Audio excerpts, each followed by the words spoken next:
Lovely student. सो आज मैं आपको कराने वाली हूँ चैप्टर फर्स्ट ऑफ अकाउंटिंग का आपका part 2। This is your part 2। Okay, so देखो मैं आपको एक चीज बता देती हूँ कि अकाउंट्स में बच्चों को बहुत प्रॉब्लम आती है। और प्रॉब्लम किस वजह से आती है? One of the main reason is कि वो पहले तो बेसिक पे ध्यान नहीं देते हैं, फिर आगे न्यूमेरिकल्स में प्रॉब्लम आती है। तो मैं बोलूंगी कि इस जो भी आपके स्टार्टिंग के चैप्टर्स हैं उनको हल्के में मत लो। उनका वो ही आपका बेस है आपके आगे न्यूमेरिकल्स के लिए। जो क्वेश्चंस करोगे वो बेस है।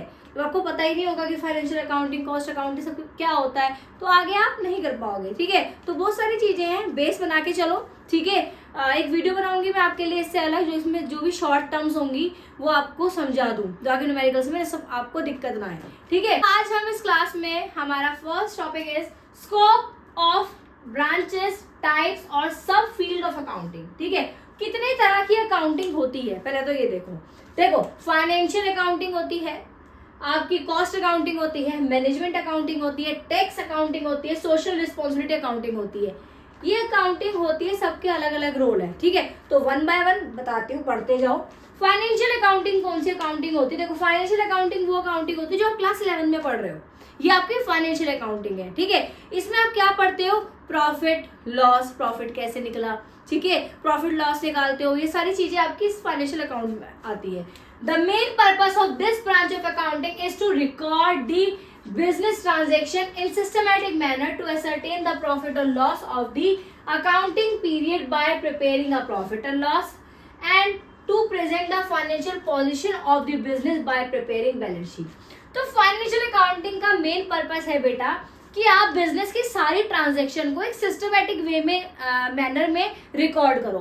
उससे क्या होगा, जब आप अच्छे से एनालाइज करके, ठीक है, क्लासिफाई करके आप सारी ट्रांजैक्शन को रिकॉर्ड करते हो, तो आपको एट द एंड आपको क्या होता है कि पूरा आपको पता चल जाता है कि आपका जो बिजनेस है वो प्रॉफिट में है या लॉस में है। ठीक है, वो आपको पता चल जाता है। तो आपको प्रॉफिट एंड लॉस अकाउंट बनाना पड़ता है, और जो आपके बिजनेस की फाइनल पोजीशन है उसके लिए आप बनाते हो बैलेंस शीट। तो आगे जाके आप बनाओगे प्रॉफिट एंड लॉस अकाउंट और बैलेंस शीट। तो ध्यान से सुनना, क्या करते हो, बैलेंस शीट में आप जो फाइनल पोजीशन है आपकी कंपनी की वो आप लिखोगे, और जो आप बिजनेस ट्रांजेक्शन्स कर रहे हो डे टू डे वो सारा प्रॉफिट एंड लॉस अकाउंट बनता है। ठीक है, कितना प्रॉफिट हुआ, कितना लॉस हुआ। ठीक है, सो समझ में आ गया फाइनेंशियल अकाउंटिंग, जो कि अब आप 11 में पढ़ रहे हो, that is your financial accounting. So next is cost accounting. जैसे कि आपको वर्ड समझ आ रहा होगा, cost accounting. Cost accounting means कि अगर कोई भी प्रोजेक्ट कर रहे हो, ठीक है, तो उसमें पूरे प्रोजेक्ट को करने के लिए कितनी कॉस्ट लगेगी। ठीक है, तो ये अकाउंटिंग होती है। The main purpose of cost accounting is to ascertain the total cost and per unit cost of goods produce and services rendered by the business. ठीक है, पर यूनिट कॉस्ट निकालते हो आपको गुड्स एंड सर्विसेज की। और बेटा मेन पर्पस इसका यही है कि क्या करता है, टोटल कॉस्ट कितनी लगेगी किसी भी प्रोजेक्ट को करने के लिए, ये पूरी कॉस्ट निकालता है। ठीक है, आप बिना कॉस्ट निकाले तो आप बिजनेस नहीं करोगे। ठीक है, तो ये बेसिकली मेन पर्पस इसका यही है कि इसको कॉस्ट निकालने आप जो भी आप प्रोजेक्ट करोगे। समझ में आ गया? Next is management accounting. देखो नाम पे आप ध्यान दिया करो, पहले क्या है मैनेजमेंट अकाउंटिंग। मीन्स वो अकाउंटिंग जो आपको मैनेजमेंट में मदद कर रही है। ठीक है भाई, डिसीजन मेकिंग में हेल्प कर रही है और अच्छे से पूरा आपका बिजनेस मैनेजमेंट करने में हेल्प कर रही है। ठीक है, so that is your management accounting. The main purpose of management accounting is to present the accounting information in such a way as to assess the management in planning and controlling the operations of a business। जब आप record करते हो सारी transaction, तब क्या होता है बेटा, उसका आप क्या करते हो, अकाउंटिंग जो आपकी इन्फॉर्मेशन होती है आप जो मैनेजमेंट जो भी लोग हैं वहां पे उनको आप देते हो। तो उससे क्या होता है बेटा, आपका जो मैनेजमेंट है उसको प्लानिंग में हेल्प मिलेगी, कंट्रोलिंग में हेल्प मिलेगी। कंट्रोलिंग में हेल्प कैसे मिलेगी, अगर प्लानिंग उसने अच्छे से करी है, अगर बीच में कहीं प्रॉब्लम आ रही है तो वो आपको प्रिवेंट कर लेगा, पहले कंट्रोल कर लेगा, पहले आगे प्रॉब्लम ना जाए, मतलब प्रॉफिट आगे हो जाए, बिजनेस में कोई लॉस ना हो। That is your management accounting. Next is tax accounting. वो अकाउंटिंग जो टैक्स में होती है, मींस जहां पे हम बात करेंगे इनकम टैक्स और जीएसटी की। ठीक है, अभी आप आगे अगर तुम में से कोई बच्चा बिजनेस करेगा तो आप देखोगे आपको जीएसटी भरना पड़ता है, इनकम टैक्स देना पड़ता है। ठीक है, आप सुनते हो ना एसजीएसटी एंड जीएसटी, धीरे धीरे सब पढ़ा दूंगी, बस सुनते जाओ। और ऐसा नहीं है, किसी भी टीचर पे डिपेंड मत रहो। अगर मैंने आपको बोला है कि जीएसटी और इनकम टैक्स सर्च करो, नोट्स बनाओ, ठीक है। अब बात में से आप निकालो, क्वेश्चंस निकालो, जितने आप क्वेश्चन निकालोगे उतने आपका कॉन्सेप्ट क्लियर होगा। रट्टा मत करो, मैंने पढ़ा है आपने ये नोट डाउन करा हो गया, नहीं। अगर कोई वर्ड इसमें है भाई मैं नहीं बता रही हूँ, आपको लग रहा है कि मुझे यहाँ प्रॉब्लम आ रही है, सर्च करो या मुझे कमेंट करो, मैं अलग से उस पर बनाऊंगी, ठीक है। अगर आपको डायरेक्टली सर्च करके समझ में आ रहा है तो वेल एंड गुड, ठीक है। Tax accounting, the branch of accounting which is use for tax purpose is called tax accounting. Basically वो अकाउंटिंग जो हम अकाउंटिंग करते हैं, सारे ट्रांजेक्शन रिकॉर्ड करते हैं टैक्स के लिए, या हम जीएसटी भर रहे हैं या फिर इनकम टैक्स भर रहे हैं, ठीक है। Income tax and GST are the computed on the basis of accounting, ठीक है। तो टैक्स अकाउंटिंग के बेसिस पे ही आप इनकम टैक्स और जीएसटी भरते हैं। सो fifth is social responsibility accounting. Social responsibility accounting की जहां पर आप भाई अपना बिजनेस का प्रॉफिट इन देख रहे हो, लेकिन आप सोशली भी सोच रहे हो, ठीक है। So, the society provide the infrastructure and the facilities without which business cannot operate at all. अब आप बिजनेस कहाँ करते हो? घर में करते हो? नहीं, सोसाइटी में आपकी फैक्ट्रीज होती हैं, आपकी कंपनीज होती हैं। तो सोसाइटी क्या करती है? आपको क्या दे रही है? एक इंफ्रास्ट्रक्चर दे रही है ना, फैसिलिटी दे रही है, जिसके बिना आप बिजनेस नहीं कर सकते। Here, the business also has responsibility to society. There is growing demand for reports on activities which reflect the contribution of an entrepreneur to society. तो बेटा जो एंटरप्रेन्योर होते हैं वो सोसाइटी के लिए भी बहुत कुछ करते हैं, क्योंकि सोसाइटी ही हमें इंफ्रास्ट्रक्चर दे रही है, वो फैसिलिटी दे रही है जहाँ पर हम वर्क कर रहे हैं, जहाँ पे हमारी फैक्ट्री खड़ी है, जहाँ पर हमारा जो कंपनीज है वो खड़ी, जहाँ पे आप काम कर रहे हो, ठीक है। समझ में आ गया बेटा? देखो बस दिमाग में ये सोच लो कि मैं कर सकता हूँ, मैं कर सकती हूँ, ठीक है। हर चीज आसान है, अभी कर लोगे स्ट्रॉन्ग तो आगे दिक्कत नहीं आएगी 100%, ठीक है। चलो जी, नेचर ऑफ अकाउंटिंग। अब अकाउंट्स का नेचर क्या है वो हम पढ़ने वाले हैं। Accounting records only economic events, and economic events is a transaction which can be measured and express in terms of money. भाई पैसे का बात करो, पैसा आ रहा है, पैसा जा रहा है, ठीक है। तो अकाउंटिंग का नेचर ये है कि वही हम रिकॉर्ड करेंगे जो हमारा मनी के टर्म्स में चीजें होंगी। So first is identification. Identification it means determining what transaction are to be recorded. It involves observing activities and selecting those events that are of financial character and relate to the organisation. So basically बेटा ये character भी हैं आपके accounting के। तो इसमें पहले हम क्या करते हैं? आइडेंटिफाई करते हैं। आइडेंटिफिकेशन किसका करते हैं कि कौन सा पार्ट कौन सी ट्रांजेक्शन में जाएगा। बेसिकली ट्रांजेक्शन की ही बात करते हैं हम, कि जो भी मनी की टर्म्स में चीजें हैं वो रिकॉर्ड होगी, ठीक है। जो यूनिट्स में है वो सब नहीं होगी। बस हमें ये बताओ कि हमें बस ये आइडेंटिफाई करना है, पैसे वाली चीजें यहाँ ट्रांसफर होगी, यहाँ रिकॉर्ड होगी, ठीक है। सो नेक्स्ट भी आपको बताऊंगी रिकॉर्डिंग, ठीक है, और आपका ये सब अब बताने वाले होंगे बेटा। आइडेंटिफिकेशन के बाद होता है आपका measurement, then recording, then communication. Measurement में क्या आता है? It means quantification of business transaction into financial terms by using monetary terms। देखो मैंने जैसे बताया आइडेंटिफाई करोगे आप, मेजरमेंट भी करोगे। मेजरमेंट हर चीज में होता है, यूनिट्स में हो सकता है, केजी में हो सकता है, लीटर में हो सकता है, बट हम क्या करते हैं? सारी फाइनेंशियल मॉनेटरी यूनिट्स को रिकॉर्ड करते हैं, जो पैसे की टर्म्स है। ये बताओ बस पैसे में जो लेन देन हुआ है वो रिकॉर्ड होता है, ठीक है। Third is recording. Accounting is the art of recording business transaction according to some specific rules and chronological order.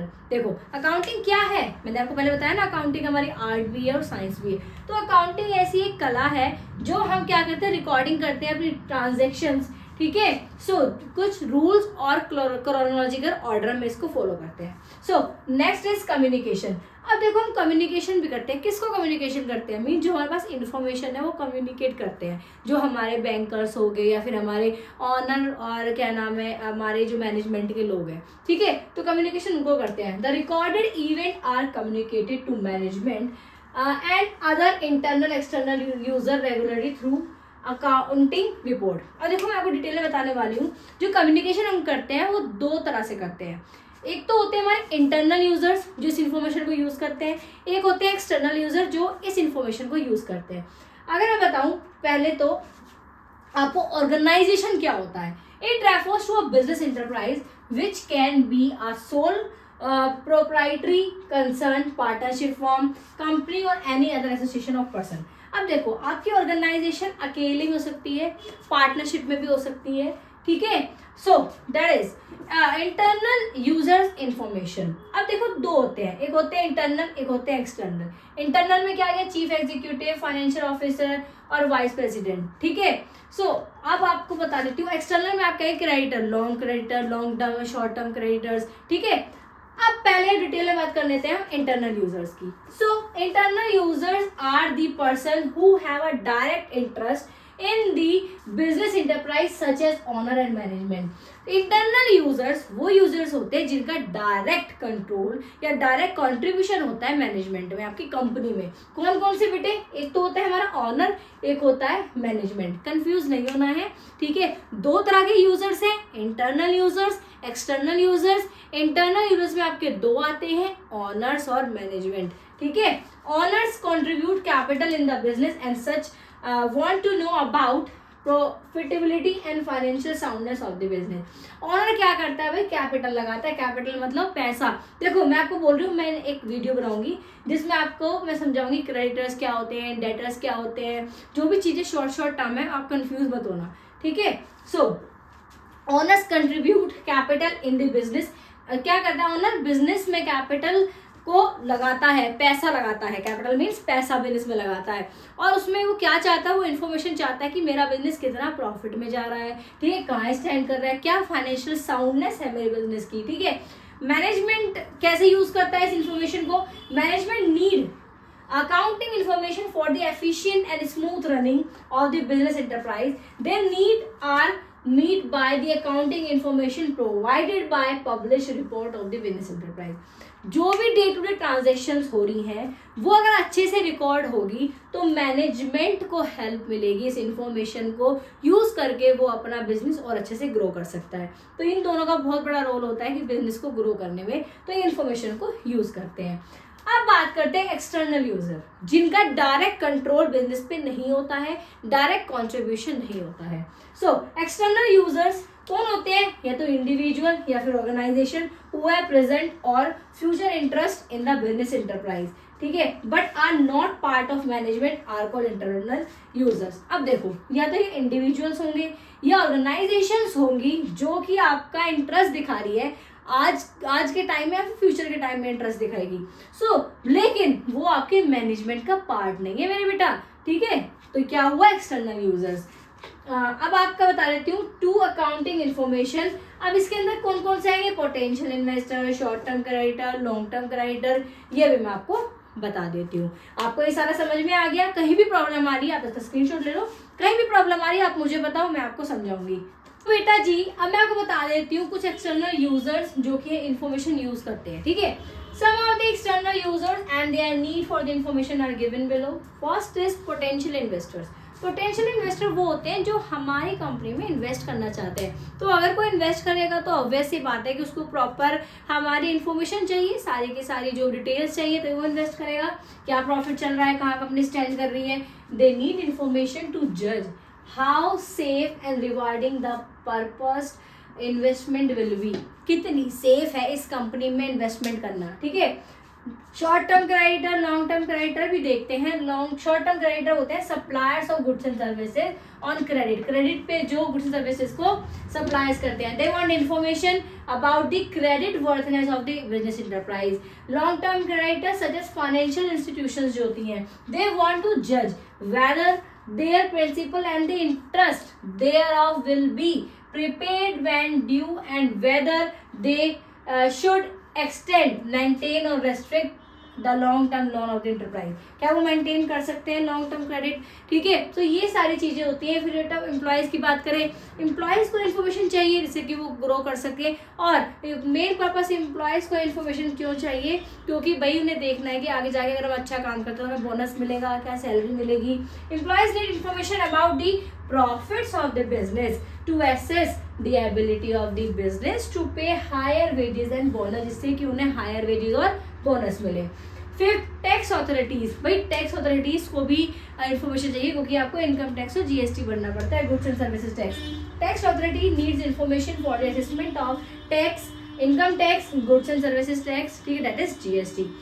Competitors, अब क्या हो गई मैडम, कॉम्पिटिटर्स को क्यों चाहिए इन्फॉर्मेशन? देखो कॉम्पिटिटर भी देखता है कि मेरा जो कॉम्पिटिटर है वो कितना ग्रो कर रहा है, क्या मेरे से ज़्यादा ग्रो कर रहा है, अगर मैं कहीं कमी कर रहा हूँ तो वो उसके थ्रू देख सकता है। They want information on the relative strengths and weaknesses of enterprise and for making comparisons, ठीक है। तो वो उसकी स्ट्रेंथ और वीकनेसेस देता है, जिससे कि स्ट्रेंथ वीकनेसेस देखता है, जिससे कि वो क्या करता है कि अपने को कंपैरिजन करता है कि मैं कहाँ पे अगर लैग कर रहा हूँ तो मैं भी प्रॉफिट कमा सकता हूँ, ठीक है। तो ये कुछ एक्सटर्नल यूजर्स थे बेटा, ध्यान से पढ़ लो, इसको लिख लेना, नोट्स बनाओ, ठीक है। चलो मैं आपको आगे पढ़ाती हूँ। तो बेटा मैं अब आपको बताती हूँ एडवांटेजेस क्या है हमारे, या फिर अकाउंटेंसी के, या फिर यूजेस क्या है। सो बेटा सबसे पहले तो हमारा जो अकाउंटेंसी है वो हेल्पफुल है मैनेजमेंट ऑफ बिजनेस में। बिजनेस का मैनेजमेंट करना ये अकाउंटेंसी, अकाउंट्स की वजह से आता है, ठीक है। कैसे? Business helpful in business, helpful in decision making and helpful in controlling. अब डिसीजन मेकिंग में हेल्प करता है क्योंकि अकाउंट्स में हमने क्या पढ़ा था कि systematic way of recording all the things, well defined body of knowledge. तो हम सिस्टमैटिक वे में जो भी बिजनेस की ट्रांजेक्शन्स रिकॉर्ड करते हैं उससे हम हेल्प कर पाएंगे डिसीजन लेने में और बेटर, ठीक है। और कंट्रोलिंग क्या होता है? कंट्रोलिंग बेटा आप कंपेयर करते हो जो आपने सेट किया था टारगेट, क्या आप उस टारगेट को अचीव कर रहे हो, क्या उस आप टारगेट के अकॉर्डिंग, उस प्लानिंग के अकॉर्डिंग चल रहे हो, अगर नहीं तो आप उसको ठीक करोगे। या फिर आप कंपेयर भी कर सकते हो अपने प्रीवियस क्या मैं जब मैंने पहले किया था क्या उससे आगे मैं ग्रो कर रहा हूँ। सो ये सब चीज़ें हो जाती हैं, इसमें आपको मैनेजमेंट में हेल्प करता है, ठीक है। डिसीजन मेकिंग बहुत इंपॉर्टेंट चीज़ होती है बिजनेस में, अगर आपने हल्का सा भी गलत डिसीजन ले लिया तो वो आपके प्रॉफिट पे इफेक्ट करेगा। Second is provide complete and systematic record. Obvious सी बात है भाई, जब अकाउंटिंग करता ही क्या है, सिस्टमैटिक रिकॉर्ड करता है बिजनेस ट्रांजैक्शन को, तो क्या करता है कंप्लीट रिकॉर्ड एक देता है बिजनेस को। Business transaction have grown in size and complexity and it is not possible to remember each and every transaction. क्या आप अगर रिकॉर्ड नहीं करोगे, क्या आप हर एक चीज़ रिकॉर्ड कर सकते हो, मतलब अपने दिमाग में रिकॉर्ड कर सकते हो? नहीं, आप हर एक चीज़ याद नहीं कर सकते भाई। अगर आपका कोई कस्टमर है वो उधार पे लेके जा रहा है, बहुत सारे कस्टमर उधार पे लेके जाएंगे तो नोट डाउन करते हैं ना आप, एक जो भी ट्रांजेक्शन होती है वो नोट डाउन करते हैं क्योंकि आप सारी चीज़ें याद नहीं रख सकते हो। So next is information regarding profit and loss. Yes, information देता है कि देखो पिछले साल क्या प्रॉफिट हुआ था या लॉस हुआ था, वो आपके पास इंफॉर्मेशन है, तो आप पिछले साल की जो गलतियां थी, अगर लॉस हुआ है तो आप उसको सुधार सकते हो। तो प्रॉफिट एंड लॉस की सारी इंफॉर्मेशन देता है। अगर प्रॉफिट हुआ था तो आप उस प्रॉफिट को क्रॉस करना है और ज़्यादा हाई लेवल पे लेके जाना है। The profit and loss account prepare at the each accounting period discloses the net profit earn and loss suffer during the year, ठीक है। कितना नेट प्रॉफिट हुआ है या फिर कितना लॉस हुआ है ये आता है। Next is information regarding financial position, वही बताता है कि हमारी फाइनेंशियल पोजीशन क्या है और पिछले साल क्या थी, उससे पिछले साल क्या थी, या आने वाले टाइम में हम इतनी मेहनत करें कि हमारी फाइनेंशियल पोजीशन टॉप पे हो। Accounting reports the financial position of business by preparing balance sheet at the accounting year. बेटा देखो आप आगे पढ़ने वाले हो बैलेंस शीट, तो बैलेंस शीट में आप क्या करते हो, जितनी भी आपकी एसेट्स हैं और लायबिलिटीज है वो रिकॉर्ड करते हो। जब अकाउंटिंग ईयर आपका एंड होता है तब आपकी बैलेंस शीट बनती है, तो उसमें आपको पता चलता है, बैलेंस शीट में ही आपको पता चलता है कि आपकी फाइनेंशियल पोजीशन क्या है बिजनेस की, ठीक है। So fifth is helpful in assessment of tax liability. ये टैक्स लायबिलिटी में भी हेल्प करता है क्योंकि properly maintain record will be great help when the firm is assessed to income tax और जीएसटी। भाई आप इनकम टैक्स भर रहे हो या फिर जीएसटी भर रहे हो तो प्रॉपर रिकॉर्ड मेंटेन है तो आपको प्रॉब्लम नहीं आने वाली।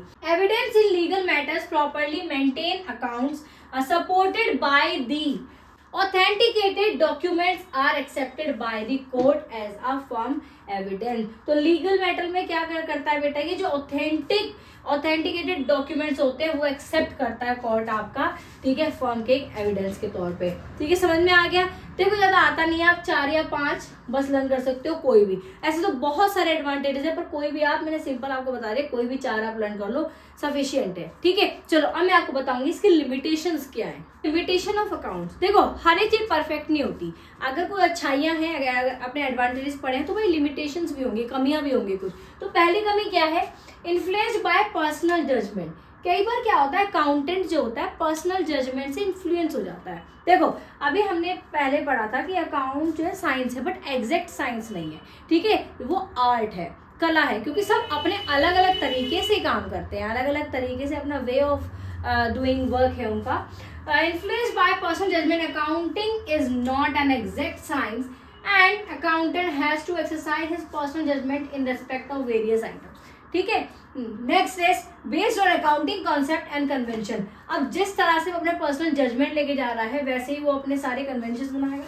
Accountant are prepared on the basis of number of accounting concept and convention, hence the profitability and the financial position discloses by it may not be realistic. देखो सारी चीज realistic नहीं होती हैं, सबका काम करने का तरीका होता है. कई बार क्या होता है बेटा, अकाउंटेंट चीज़ों को बढ़ाकर भी दिखा देता है और कम करके भी दिखा देता है अपने फायदे के लिए. ठीक है, तो डिपेंड करता है अकाउंटेंट पे. Incomplete information, accounting statement provide only the incomplete information because the actual profit और loss of business can be known only when the business is close down. देखो इनकम्प्लीट इन्फॉर्मेशन है क्योंकि आपको एक्चुअल जो आपका प्रॉफिट या loss हो रहा है बिजनेस का, वो आपके जब बिजनेस आप क्लोज करोगे तब आपको पता चलेगा. ठीक है. Next is omission of qualitative information. अब क्वालिटेटिव इन्फॉर्मेशन होती है, क्वांटिटेटिव नहीं होती. मीन्स आप नंबर्स में नहीं कर सकते क्योंकि आप इसमें से जो मनी के बेस पे ट्रांजेक्शन होती है वही आप रिकॉर्ड करते हो. ठीक है.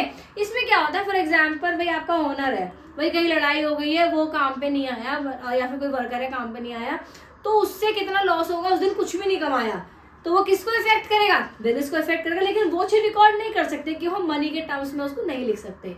तो ये भी एक बहुत बड़ा लिमिटेशन है. Accounts contain only those information which can be expressed in terms of money.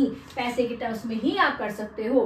Qualitative aspects of business units are completely from the books as these can not be expressed in monetary terms. ठीक है.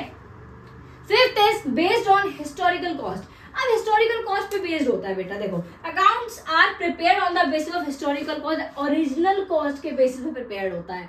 And as such the figures given in financial statement do not show the effect of change in price level. ठीक है. आपके उसमें financial statement में आपको नहीं दिखाया जाएगा कि क्या चेंज आया है प्राइस लेवल पे.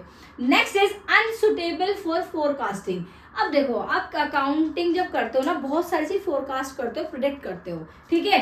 Financial accounts are only a record of past events, continuous changes to place in the demand of the product, policies adopted by firm and the position of competitor etcetera. ठीक है. तो बेटा limitations भी होती है. देखो depend करता है, जैसे मैंने आपको बताया जो हमारी अकाउंट्स है वो आर्ट्स है लेकिन एग्जैक्ट साइंस नहीं है, क्योंकि सबका अपना अपना तरीका होता है. वो अपने तरीके से करेंगे, अपने तरीके से जजमेंट करेंगे. ठीक है. और मॉनेटरी ही मतलब मनी के टर्म्स में ही आप रिकॉर्ड कर सकते हो चीज़ों को. बहुत बड़ा लिमिटेशन है क्योंकि जो बिजनेस में बहुत सारी चीज़ें इफेक्ट होती हैं. ठीक है. भाई किसी दिन वर्कर नहीं आए तो वो आपका लॉस हो गया, वो आपका इफेक्ट होगा. तो ये सारी चीज़ें आपको लिखनी है, हिस्टोरिकल कॉस्ट ये सब. ठीक है. कोई भी चार याद कर लो, हर एक चीज़ बस उसको ही बढ़ाकर अपनी लैंग्वेज में लिख देना. बस आपको ये बोल्ड पॉइंट्स पता होने चाहिए.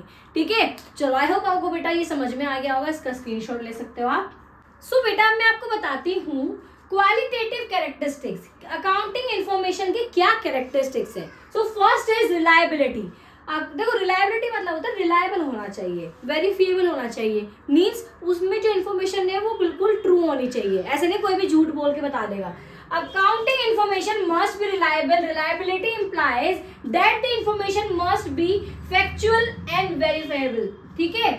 Verifiable. Okay. The accounting information is said to have verifiability if such information can be verified from source documents such as cash memos, purchase invoices, sales invoices, agreement, property deed. ठीक है. तो reliable होनी चाहिए बेटा. जो information आपकी है वो बिल्कुल ट्रू होनी चाहिए. ठीक है. अब अगर बात करें रिलेवेंस की, accounting information depicted by financial statement must be relevant to the objective of the enterprises. Unnecessary and unrelevant information should not be included in financial statement. जो भी आपके ऑब्जेक्टिव है उसके बिल्कुल अगेंस्ट नहीं होने चाहिए. जो भी ऑब्जेक्टिव है इन्फॉर्मेशन सारी उसके फेवर में होनी चाहिए. ऐसा नहीं आप कुछ भी सारी इन्फॉर्मेशन डाल दोगे. जो आपका ऑब्जेक्टिव है उसके अकॉर्डिंग ही आप इन्फॉर्मेशन उसमें डालते हो. बिजनेस ट्रांजेक्शन्स की सारी इन्फॉर्मेशन डालते हो तो वो बिल्कुल रेलेवेंस होनी चाहिए मेरे बेटा. ठीक है. अंडरस्टेबिलिटी की बात करें, जो भी आप इन्फॉर्मेशन लिख रहे हो वो अंडरस्टूड होनी चाहिए किसी को भी, दोनों यूजर्स को, चाहे वो इंटरनल यूजर्स हो चाहे वो वो एक्सटर्नल यूजर्स याद है ना, इंटरनल यूजर्स कौन होते हैं, ऑनर्स और मैनेजमेंट। एक्सटर्नल यूजर कौन से होते हैं, long term creditor, short term creditors, employees, competitors, ठीक है। So under stability accounting information should be presented in such simple and logical manner that they are understood easily by their users such as investor, lenders, employ etcetera. Logical manner में, systematic manner में और बहुत simple language में उसको बिल्कुल आपको present करना है। अगर हम बात करें कंपेरेटिबिलिटी, देखो कंपेरेबिलिटी में आता है बेटा आपकी जो इन्फॉर्मेशन है वो आपके पास 2 या 2 से ज़्यादा साल की होनी चाहिए। क्यों? अगर आप इस साल की इन्फॉर्मेशन बना रहे हो, पिछले साल की आपके पास नहीं है, तो आप कंपेयर कैसे करोगे, किससे कंपेयर करोगे कि भाई आपका जो बिजनेस है वो कहाँ पर ग्रो कर रहा है या नहीं कर रहा है, पहले प्रॉफिट में था या लॉस में है, क्या आप कंपेयर करोगे। Comparability is a very useful quality of the accounting information. The financial statement should contain the figures of previous year along with the figures of current year so that the current performance can be compared with the past performance। ठीक है बेटा। Fifth is faithful presentation। Financial statements are required to show a true and fair view of profitability, financial position and cash flow of an enterprises। Faithful presentation होना चाहिए, means आपकी जो information है उसके अंदर बिल्कुल ट्रू इन्फॉर्मेशन होनी चाहिए कि आपका बिजनेस प्रॉफिट में है, लॉस में है, पूरा प्रॉफिट बिल्कुल आपको दिखाना है उसके अंदर। ठीक है। सो बेटा ये थे हमारे अकाउंटिंग इन्फॉर्मेशन के कुछ characteristics, reliability, relevance, understandability, comparability and faithful presentation. ठीक है, आप इतना ही बहुत है कर लेना, 4 या 5 पॉइंट से ज़्यादा करने की जरूरत नहीं है। ठीक है। सो आई होप बेटा आपको पूरा चैप्टर अच्छे से समझ में आ गया होगा। अगर कोई टॉपिक छूट गया है या कोई टॉपिक आपके भाई सिलेबस में है तो आप मुझे बताओ, मैं वो भी कवर कर दूंगी। सो मैं बुक के अकॉर्डिंग नहीं चल रही हूँ, जो भी इन्फॉर्मेशन इंपॉर्टेंट मैं आपको दे सकती हूँ मैं वो दे के चल रही हूँ। ठीक है, तो बुक से रट्टाफिकेशन नहीं करना है। अगर कोई टॉपिक बुक में है तो आप मुझे बताओ, मैं उसको भी कवर कर दूंगी। So please do like, share and subscribe my channel. पढ़ते रहो, मेहनत करते रहो, एक दिन सक्सेसफुल जरूर होंगे। मेरी ब्लेसिंग्स आप सभी के साथ है। सो मेहनत करते रहो मेरे बच्चों, और कोई और टॉपिक पे वीडियो बनानी हो तो बताइए मुझे। So please do like, share and comments on my video. Thank you so much.